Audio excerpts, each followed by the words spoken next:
This video shares practical lessons from the Bible verses intended for both Christians and non-Christians, emphasizing the universal wisdom and moral teachings found within the text.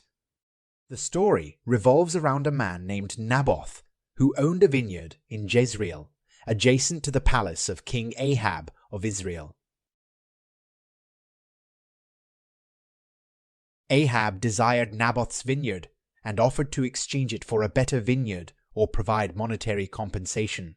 However, Naboth declined the king's offer, stating that he inherited the land from his ancestors and it was against God's law to sell his ancestral inheritance. So, what was the law about? In the law given to the Israelites, particularly in passages like Numbers 36, 7 and Leviticus 25, 23, 23, 28, there are instructions regarding the inheritance of ancestral land. The general principle was that the land should remain within the family and not be permanently sold outside of the clan. This was to ensure the preservation of family heritage and the equitable distribution of land among the tribes of Israel.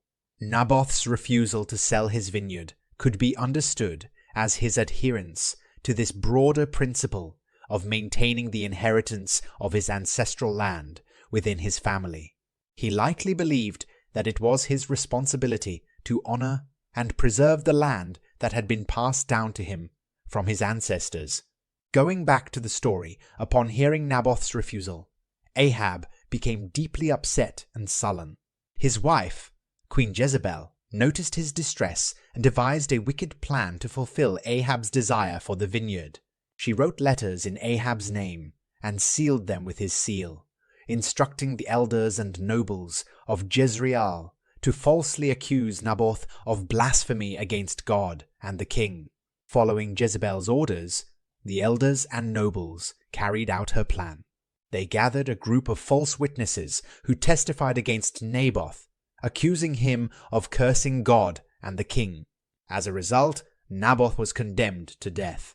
It's worth noting that Jezreel was a relatively small city, and people in close-knit communities often had knowledge of one another.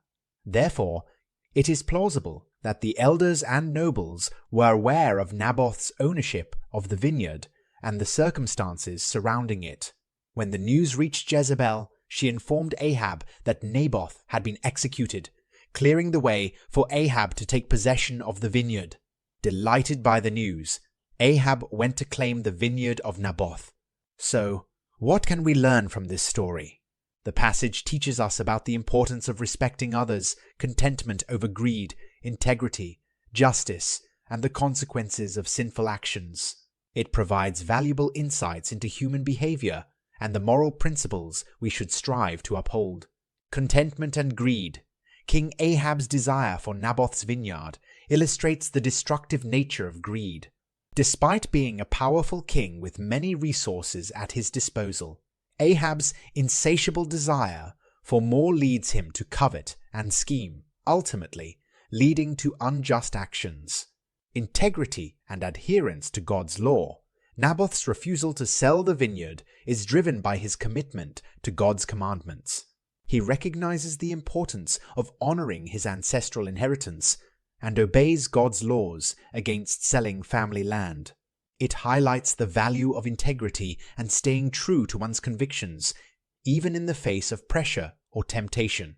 Similarly, Jesus willingly sacrificed himself on the cross for the sake of righteousness and the redemption of humanity, demonstrating the ultimate act of selflessness and obedience to God's will. Abuse of power and injustice. Jezebel's manipulative actions and the false accusations against Naboth highlight the abuse of power and the lengths some individuals will go to achieve their selfish desires. It serves as a warning against the misuse of authority and the disregard for justice. Similarly, false witnesses were also used against Jesus during his trial, as people testified falsely against him in an attempt to condemn him. Consequences of sin. The story ultimately reveals the consequences of sinful actions. Ahab's and Jezebel's actions lead to Naboth's death, and later on, they face divine judgment for their deeds. It reminds us that our actions have repercussions, and God sees and judges all things. Likewise, in Jesus' crucifixion, although it appeared to be a great injustice, it led to the redemption of humanity, as his sacrifice provided the means for salvation and the defeat of sin and death. Please share your thoughts and comments below so that we can engage in a fruitful discussion. Have a great day!